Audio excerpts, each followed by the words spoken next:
جب یہ ہوا میں کہتا گیا، میں نے ساروں کو کہا کہ اتنا بڑا ظلم ہو رہا ہے تو اس کے اوپر انکوائری ہو. میں نے چیف جسٹس صاحب کو میں نے وہ سائفر بھیجا کہ جی اس کے اوپر انکوائری کروائیں. نیشنل سیکیورٹی کاؤنسل کے سامنے رکھا.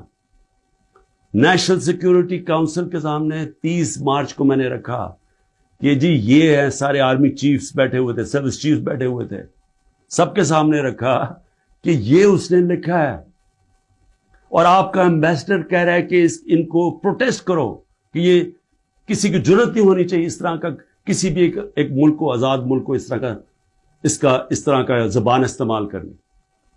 انہوں نے کہا جی ہاں مداخلت تو ہوئی ہے، تنقید کی، امریکہ کو پروٹیسٹ بھی کیا نیشنل سیکیورٹی کاؤنسل نے 30 مارچ کو. میں نے پارلیمنٹ میں لے کے گیا کہ ان کیمرہ میٹنگ کروائی. میں نے کہا ان کے سامنے رکھو. اپوزیشن کو لیڈر ہی نہیں آیا اس میٹنگ پہ. شہباز شریف، آصف زرداری انہوں نے بائیکاٹ کر دی. کیوں کی؟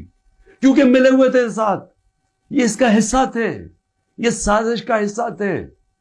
کیونکہ کیا یہ پاکستان کے پرائم منسٹر کے خلاف ایک آدمی کہہ رہا ہے کہ اس کو ہٹاؤ، تو کیا یہ عمران خان چھوڑیں کسی بھی ملک کو اجازت دیتا ہے ایسے؟ کیا ایران کے اندر کسی کی جرت ہے کہ ان کے ایمبیسڈر کو کہے کہ جا کے اپنے پریزیڈنٹ کو ہٹا دے؟ یا ہندوستان میں کسی کی جرت ہے کہ کہے کہ یہ ایمبیسڈر کہے کہ جی نریندر مودی کو ہٹا دے؟ قومی غیرت ہوتی ہے، قومیں غیرت کے اوپر کھڑی ہوتی ہیں، قوم غیرت سٹینڈ لیتی ہیں، مشکل وقت گزارتی ہیں اور مضبوط ہو جاتی ہیں. دنیا ان کی عزت کرتا ہے، دنیا اس قوم کی عزت کرتا ہے جو اپنی عزت کرتی ہے. جب ایک عام آفیشل اس طرح کا سٹیٹمنٹ دے اور میں اس کے اوپر کچھ ہو ہی نا، یعنی نیشنل سیکیورٹی کاؤنسل میں حیران ہو گیا کہ صرف جی ہم ڈیمارش کرتے ہیں. آپ انکوائری کرنی چاہیے تھی، پوچھنا چاہیے تھا، لکھنا چاہیے تھا اس نے کیوں یہ کہا.